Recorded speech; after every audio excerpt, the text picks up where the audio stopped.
found at a sorting facility in Washington, D.C., based on the fact that there were two others, one sent to Mayor Bloomberg in Manhattan, the other sent to his lobbying arm of Mayors for Gun Control in D.C. Are we seeing the dark side of the pro-gun movement? Because this really muddies the debate and tries to just scare everybody into finger-pointing. It adds nothing to the actual conversation of where we need to be in talks of reform. Right, and people don't talk about it, but Roger Wicker, who's a Republican senator, conservative from Mississippi, got one of those too. And what he had done just before that was to vote to end the filibuster in the Senate on that failed gun control bill. So you're starting to see the dark side of the gun debate. The pro-gun side, or the Second Amendment side, has said, you know, we're just peaceful gun owners. This is just about our Second Amendment rights. But the rhetoric in terms of media, in terms of online, even in terms of the NRA itself, whether it's the new president of the NRA talking about the war of northern aggression, or Wayne LaPierre going on these rants against the government and sort of making Barack Obama seem actually dangerous to people.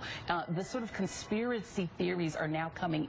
I think they're coming to fruition in a really frightening way, that you do see this violent undercurrent of the if you come after our guns, which no one is, but if you come after our guns, we're prepared to do violence. You've had people say it in YouTube rants, and now you're actually seeing, I think, a really frightening manifestation of Evan, you wanted to say? We have to be very careful about this, though, this kind of connection between these letters and people who are trying to oppose gun control. I mean, when a guy with a backpack full of Chick-fil-A sandwiches shot up the Family Research Council, people on the left were not saying that that was something that should be, attached to all the LGBT rights movement. I mean, I think that there is a lot of rhetoric on that side that is really harsh. I mean, things that were said about Obama by Wayne LaPierre, as you mentioned, and other people like that. But it's be very, very careful to attach these things specifically to what people are, to policy goals or policy aims. Well, it's not attached to policy goals. You didn't have rhetoric on the left calling for almost some sort of revolution. What you have is this sort of rhetoric of revolution on the right. And not saying that it's tied to anti-gun control,